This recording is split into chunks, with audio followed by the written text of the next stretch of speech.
acteur sur le marché de la finance digitale, quelle est votre vision, d'accord, par rapport au marché de la finance digitale, que ce soit en Côte d'Ivoire ou bien à Madagascar?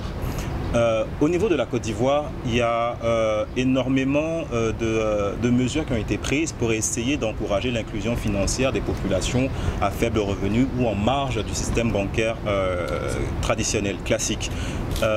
Pour ma part, évoluant au sein d'une institution bancaire traditionnelle, ce sont des problématiques que nous avions anticipées, mais pour lesquelles nous n'avions pas à l'époque la bonne approche. De plus en plus, on a essayé d'élargir notre horizon parce qu'on est très bien conscient du fait que le vivier de recrutement client ne se situe pas forcément au niveau des standards sur lesquels nous avons l'habitude de travailler. Donc, après avoir longtemps collaboré avec les opérateurs de téléphonie mobile, nous avons décidé d'aller aussi sur ce segment-là. Et à cet effet, la formation qui a été dispensée par Helix est arrivée à point nommé.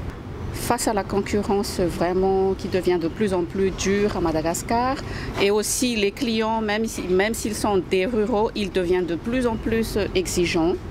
Donc on a pensé tourner vers la finance digitale qui est vraiment aussi relative par rapport à la stratégie nationale de l'inclusion financière.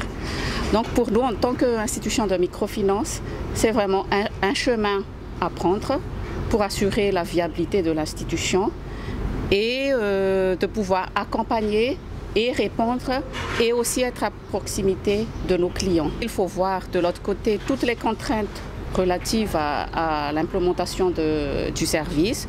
Il y a les contraintes infrastructures, il y a les contraintes du réseau téléphonique aussi en parallèle. Donc c'est tout ça qu'on essaie de mettre en place simultanément pour vraiment répondre aux besoins de ces clients-là et surtout être à leur proximité pour pouvoir leur offrir un service à moindre coût surtout et plus rapide par rapport à leur attente et qui va solutionner tous ces problèmes d'infrastructure et tout ça par la mise en place des réseaux d'agentières en fait. Comment ça se passe alors en Côte d'Ivoire ou à Madagascar par rapport à l'adoption de ces produits, de ces services financiers? Faire adopter le service de finance digitale à nos clients.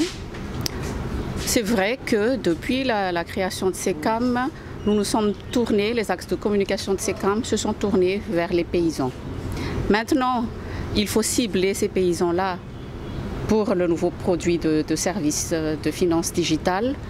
Je pense que dans un premier temps, il faut savoir les fidéliser et face à l'évolution de la technologie actuellement et aussi à l'augmentation de l'utilisation de la téléphonie mobile, il faut juste trouver les meilleurs moyens pour les atteindre. Du côté de la Côte d'Ivoire, on a la chance d'avoir un écosystème qui a su créer un environnement déjà favorable à l'adoption des nouvelles technologies.